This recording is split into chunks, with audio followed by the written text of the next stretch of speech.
long as we have negative emotions, what we are learning in a Gumba will be very much relevant. Another thing I feel a challenge in our time is the something like TikTok, and then something like PUBG. All these things. This I think we should really have to think how to deal with this in the future, because meditation is to calm your mind, and once you calm your mind, then you know how to deal with negative emotion arise. The TikTok is total opposite of meditation. Total opposite. Because now I've seen, I live with children, and I've seen, because when you watch TikTok, they look for excitement. If there is not exciting, if the TikTok is not exciting in a few seconds, they go to the next one. They go to the next one. So they're constantly looking for some excitement, which is totally opposite of calm your mind. So if average children lives 3 to 5 hours a day, opposite of demeditating, what kind of life they will be? This is a big challenge I feel for the future. Because now the children are looking constantly some kind of excitement. So this we have to keep in mind, all the teachers and all of us, even now elder people, we are getting addicted to social media. So this is a big challenge thing. And then the games, I think we should really try to avoid children playing any kind of video games, because we're very addictive. I used to have one video game when I was young. That was a quite nice game. You are a fireman, people jumping from a burning building, and you have to save life. So that was a kind of nice game. But now everything is killing and shooting, And as long as there's no blood, they say it's safe. But still it's a shooting. If there's a blood, they say, nowadays they say, it's not for the children. But as long as they don't put the blood, they say, children can use. So there are a lot of negative things in the world these days. There are some games which maybe Matthew doesn't know. We have to go in the game and then grab somebody's car and beat the driver and then drive the car, and there's a game like that. So this is teaching all the negative thing. And maybe 10 years ago, there was a shooting in New Zealand in the mosque, Muslim temple. And the guy who shot, he acted exactly like in one of those games, I think GT5 game or something. So this is a big challenge, I think, future. We'll have to think about it, how to deal with these things. So these are the challenges. And then one of the Matthew's friend, very famous teacher, Kevin something, he passed away. The TED Talk. I think all the teachers should watch that. It's still in the TED Talk. It's Kevin something. And one thing interesting he said is, if you really think these days in the schools, instead of we are educating the children, we are de-educating the children. So those things are very wise kind of advice. One thing I've seen, because when my son sort of grew up, he never used the word I. He always addressed to himself as a baby, or we used to call him Palpa. He used to, Papa want to go, Papa want to eat. Since I start sending him to school, then he start using I. So you see, we are teaching them I. And from Dharma point of view, I is the cause of all the negative emotions, because of the I. You see? So sometimes we're sort of de-educating the children.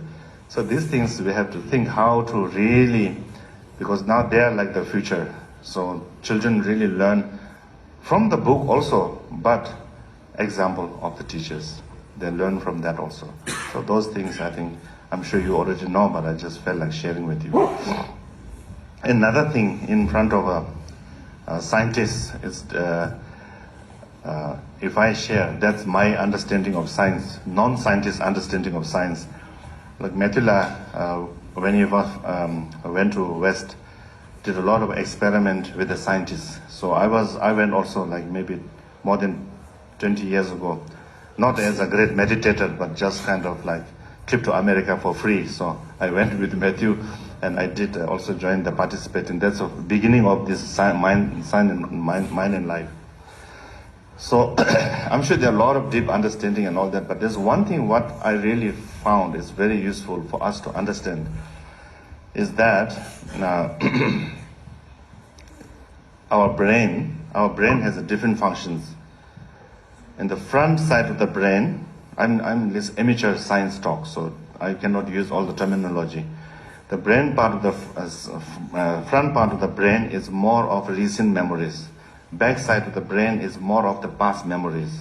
If you ask somebody, what were you doing like 10 years ago, something, the memory somehow, when you think, memory has to come from the back. They can see in the machine. If you ask, what did you do yesterday, or something like that, the memory is in the front side.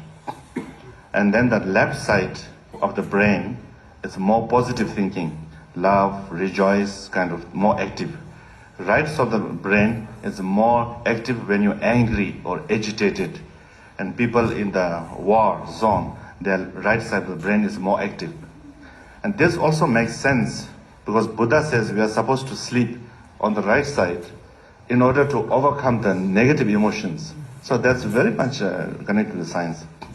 So one thing what I'd like to share with you is that according to their research, is that we all have a kind of happiness or state of mind, kind of baseline, like a stock market, baseline. We all have. Some people has little bit high, some people have little bit low. I mean, among your friends, you will know, some people little bit cool. Even you go to a funky restaurant, he will say, oh, it's full. They always look at the positive side, glass half full. Some friends, even you go to a nice restaurant, you say, oh, something is wrong, something is wrong. Always look at negative, like glass half empty. So this is normal. Everybody have their own kind of baseline. So what happens is, this baseline is there, but there's ups and downs. The high up, when you win a lottery ticket, $1 million or something, and then the happiness shoots up. The baseline is like normal people's kind of happiness standard. The baseline shoot up. Within 6 months, it comes down to the baseline.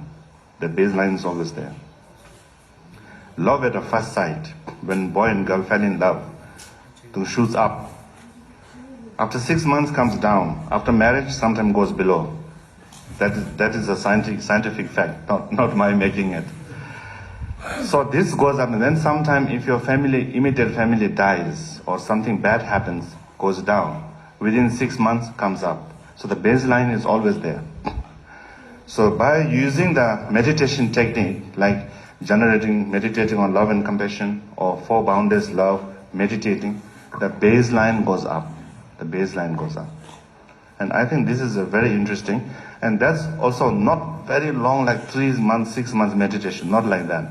Even they do like 3-4 weeks of meditation, focusing on generating love and compassion, then baseline goes up.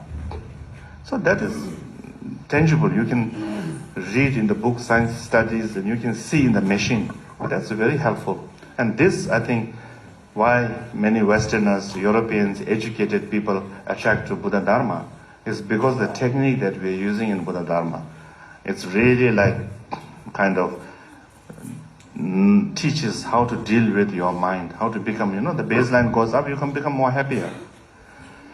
So this is what we need in this world, more calm. So I think even in America, they're doing serious research on that, based on his research and all that. He's very humble, he doesn't talk much about. But with this kind of research, I went to a state called Louisville in America, at the Central. And then they're doing serious study.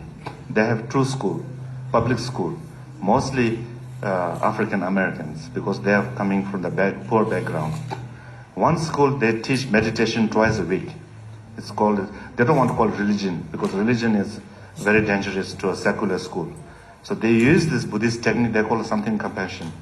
They use this technique, bring all the mostly black kids. I didn't see even one white kid, so all black kids together. And then they teach them simple meditation, breathing meditation, breathing in and out. That also they use kind of toys. There's some toys you can just push like that, it becomes big. When you push, it becomes small. And then one kid sits there and then plays with this toy. Then other kids, by looking at that, they start breathing in, breathing out. Breathing in, very simple like that. Some kids, they lie down, they put a teddy bear on their belly, and they breathe out, look at the teddy bear, breathe in. Just simple meditation like that. Another thing is they ask children, about emotions. What is anger? What makes you happy? What makes you anger? They say that many children, they don't recognize, they don't kind of differentiate between the different emotions. They feel some emotion, they start crying or they start agitating. The more they understand the emotions, then they will know how to deal with it. So when we visit this school, the school teacher was not Buddhist, also African American, who learned this technique, meditation technique, and she says, wow, it really helps me, And not only the children, but children goes back and talk to the parents, and usually little bit like poor families, they always fight. The children always tell the parents not to fight. So not only the children, but it's helping the community. So there's serious study, which means that they have control school. One school they have this study, one school don't have. So after maybe 1 year or something, they were going to see which school becomes better. If they can prove that school with meditation can have a better study, better behavior, now they're going to implement that in the mainstream of American education system.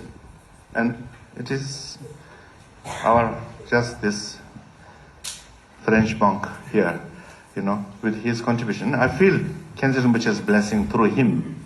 It is spreading the word. Dharma not necessarily coming with the red robes and beating, gongs and all those things. In many forms, in many ways, you can reach out to people. Main thing is to help beings. So therefore, I just share with you a little bit of this. I think here we are the main kind of thing. You understand?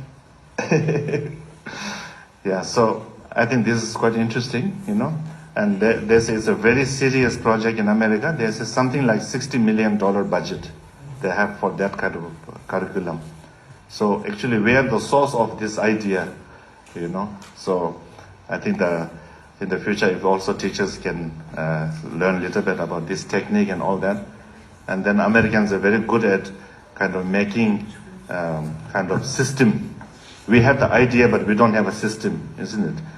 Lama sits on the throne, everybody sit there, then touch on the head, and then everybody's gone, So we have the technique, we have the method, but we don't know how to really put them into kind of a system where people can easily access.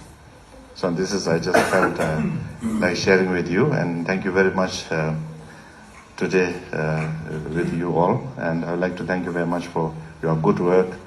And we are really helping so many future beings, future people, and we are big responsible, not only mentally development, but also good human being, like you say. And that is, I think, it's very important. So thank you very much.